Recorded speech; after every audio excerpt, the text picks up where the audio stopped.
ಮೈಸೂರಿನಲ್ಲಿ ಲವ್ ಜಿಹಾದ್ ಮತ್ತೆ ಸದ್ದು ಮಾಡ್ತಾ ಇದೆ. ಅಲ್ಲಿ ಏನಾಗಿತ್ತು ಅಂತ ನೋಡೋಣ. ಲವ್ ಜಿಹಾದ್ಗೆ ನಕಲಿ ವಿಳಾಸವನ್ನು ಬಳಕೆಯನ್ನು ಮಾಡಿದ್ದಾರೆ. ನಕಲಿ ವಿಳಾಸ ಕೊಟ್ಟು ಹಿಂದೂ ಯುವತಿ ಮದುವೆ ಆಗೋಕ್ಕೆ ಯತ್ನವನ್ನು ಮಾಡಿರುವಂತಹ ನಡೆದಿದೆ ಈಗ ಎಲ್ಲಿ ಮೈಸೂರಿನಲ್ಲಿ. ಅನ್ಯ ಕೋಮಿನ ಯುವಕನ ವಿರುದ್ಧ ಈಗ ದೂರು ದಾಖಲಾಗಿದೆ. ಮೈಸೂರಿನ ಚಾಮರಾಜ ಕ್ಷೇತ್ರದ ಮಡಿವಾಳ ಬೀದಿಯಲ್ಲಿ ಪ್ರಕರಣ ದಾಖಲಾಗಿದೆ. ಹಿಂದೂ ಯುವತಿಯ ಜೊತೆಗೆ ಮದುವೆ ಆಗೋಕೆ ಸಬ್ ರಿಜಿಸ್ಟರ್ಗೆ ಅರ್ಜಿಯನ್ನು ಸಲ್ಲಿಕೆ ಮಾಡ್ತಾರೆ. ಸಬ್ ರಿಜಿಸ್ಟರ್ಗೆ ನಕಲಿ ವಿಳಾಸವನ್ನು ಸಲ್ಮಾನ್ ಎಂಬಾತ ಸಲ್ಲಿಸ್ತಾನೆ. ವಿಚಾರ ಗೊತ್ತಾಗಿ ಸಬ್ ರಿಜಿಸ್ಟರ್ಗೆ ದೂರನ್ನ ಮನೆ ಮಾಲೀಕ ನೀಡ್ತಾನೆ. ಅಷ್ಟೊಂದು ನಿಂಗೆ ಪ್ರೀತಿ ಮಾಡಿನ ಮದುವೆದಾಗಿದ್ರೆ ನಕಲಿ ವಿಳಾಸ ಯಾಕೆ ಕೊಡಬೇಕಿತ್ತಪ್ಪ ಇವನು? ಉದ್ದೇಶ ಏನಿವೊಂದು? ಕರ್ಕೊಂಡೋಗಿ ಒಂದ್ಸಲ ರುಬ್ಬಿ ಬಾಯ್ ಬಿಡ್ತಾನೆ ಏನು ಅಂತ ಹೇಳಿ ನಕಲಿ ವಿಳಾಸ ಕೊಡ್ತಾನಂತೆ, ಮದುವೆ ಆಗ್ತಾನಂತೆ. ಹಾಗೆ ರುಬ್ಬಾಕಬೇಕು ಒಂದ್ಸಲ ಸರಿತಂಗೆ. ಸುಳ್ಳು ಹೇಳಿ ಒಂದು ಮದುವೆ ಮಾಡು ಅನ್ನುವಂಥದ್ದು ಹಳೆ ಮಾತು.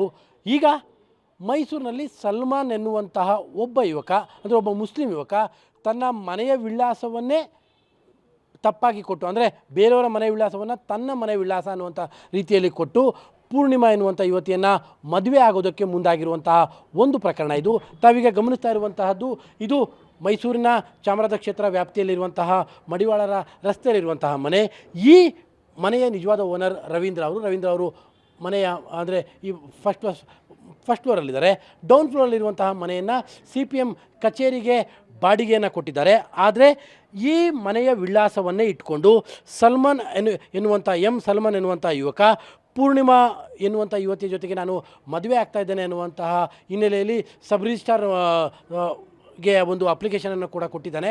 ಆ ಅಪ್ಲಿಕೇಶನಲ್ಲಿ ಸ್ಪಷ್ಟವಾಗಿ ಇದೇ ಮನೆಯ ವಿಳಾಸವನ್ನು ಕೂಡ ಸ್ಪಷ್ಟವಾಗಿ ಬರೆಯಲಾಗಿದೆ. ಅಂದರೆ ಈ ಮನೆಯಲ್ಲಿ ಸಲ್ಮಾನ್ ವಾಸವೇ ಇಲ್ಲ. ಯಾಕಂದರೆ ಈ ಮನೆಯನ್ನು ಅವರು ಬಾಡಿಗೆಯಾಗಿ ಕೊಟ್ಟಿರುವಂಥದ್ದು ಒಂದು ಪಕ್ಷದ ಕಚೇರಿಗೆ ಇದನ್ನು ಬಾಡಿಗೆಯಾಗಿ ಕೊಟ್ಟಿದ್ದಾರೆ.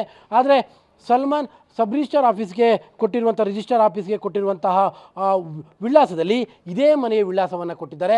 ಹಾಗಾಗಿ ಈ ಮನೆಯ ಮಾಲೀಕರು ಈಗ ಸಬ್ ರಿಜಿಸ್ಟ್ರಾರ್ಗೆ ದೂರನ್ನು ಕೂಡ ಕೊಟ್ಟಿದ್ದಾರೆ. ಇದು ನನ್ನ ಮನೆಯ ವಿಳಾಸವನ್ನು ಇವರು ತಮಗಾಗಿ ಬಳಸ್ಕೊಂಡಿದ್ದಾರೆ, ನನ್ನ ಮನೆಯಲ್ಲಿ ಯಾರೂ ಕೂಡ ವಾಸ ಇಲ್ಲ ಅನ್ನುವಂಥದ್ದನ್ನು ಕೂಡ ತಿಳಿಸಿದ್ದಾರೆ. ಹೀಗಾಗಿ ಇದು ಒಂದು ರೀತಿಯಾದಂತಹ ಕಂಪ್ಲೇಂಟ್ ಕೂಡ ರಿಜಿಸ್ಟರ್ ಆಗಿದೆ. ಒಂದು ರೀತಿಯಾಗಿ ಇದು ನಕಲಿ ಮದುವೆ ಅಂದರೆ ನಕಲಿಯಾದಂಥ ವಿಳಾಸವನ್ನು ಕೊಟ್ಟು ಆಗಿರುವಂಥದ್ದು. ಸರ್, ಈ ವಿಚಾರ ಈಗಾಗಲೇ ಮನೆ ಓನರ್ ಗಮನಕ್ಕೆ ಕೂಡ ಬಂದಿದೆ. ಅಂದರೆ ಯಾವ ಕಾರಣಕ್ಕೋಸ್ಕರವಾಗಿ ಕೊಟ್ಟಿರ್ಬೋದು ಅಂತ ತಮ್ಗೆ ಅನ್ನಿಸ್ತಾ ಇರುವಂಥದ್ದು? ಹೀಗೆ 3 ದಿನದಿಂದ ಹಿಂದೆ ಒಂದು ವಾಟ್ಸಪ್ನಲ್ಲಿ ಮೆಸೇಜ್ಗಳು ಹರಿದಾಡ್ತಿತ್ತು. ಒಂದು ಸಬ್ ರಿಜಿಸ್ಟ್ರಾರ್ ಆಫೀಸ್ನ ನೋಟಿಸ್ನಲ್ಲಿ ಈ ಥರ ಒಂದು ಹಿಂದೂ ಹುಡುಗಿ ಮತ್ತು ಮುಸ್ಲಿಂ ಹುಡುಗ ಮದುವೆ ಆಗ್ತಾ ಇದ್ದಾನೆ, ಇದರ ಬಗ್ಗೆ ಅವರ ಸಂಬಂಧಪಟ್ಟವರ ಗಮನಕ್ಕೆ ತನ್ನಿ ಅನ್ನೋ ಒಂದು ಮೆಸೇಜ್ ಹರಿದಾಡ್ತಿತ್ತು. ಆ ಅಡ್ರೆಸ್ಗಳನ್ನ ನಾವು ನೋಡಿದಾಗ, ಯಾಕೆಂದ್ರೆ ಈ ಕ್ಷೇತ್ರದಲ್ಲಿ ಓಡಾಡೋದು ಮನೆ ಪರಿಚಯ ಅಂಥವ್ರು. ನಮ್ಮ ಕ್ಷೇತ್ರದಲ್ಲಿ ಯಾವುದೇ ಒಬ್ಬರು ಮುಸಲ್ಮಾನ ವ್ಯಕ್ತಿ ಇದುವರೆಗೂ ವಾಸ ಮಾಡಿದ್ದು ನಿದರ್ಶನಗಳೇ ಇಲ್ಲ. ಅಂಥದ್ದಲ್ಲಿ ಸಲ್ಮಾನ್ ಅನ್ನೊಂದು ಇವಾಗ ಈ ಮಡಿವಾಳರ ಬೀದಿನಲ್ಲಿ ಅಡ್ರೆಸ್ ಕೊಟ್ಟು ಮದುವೆ ಆಗ್ತಾನೆ ಅಂದರೆ ಏನು?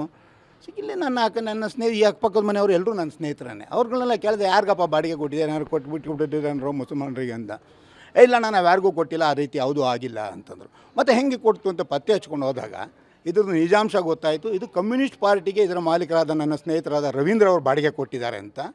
ಕಚೇರಿ ಅಡ್ರೆಸ್ನ ಅವರ ನಿವಾಸದ ಸ್ಥಳವಾಗಿ ಅವರ ಅಡ್ರೆಸ್ ಕೊಟ್ಟು ಯಾಕೆಂದರೆ ಮದುವೆ ಆಗಬೇಕು ಅಂತಂದರೆ ಸಬ್ ರಿಜಿಸ್ಟ್ರಾರ್ ಆಫೀಸ್ನಲ್ಲಿ ಒಂದು ಅಫಿಡವಿಟ್ ಸಲ್ಲಿಸಬೇಕಾಗತ್ತೆ. ನಾನು ಇಂಥ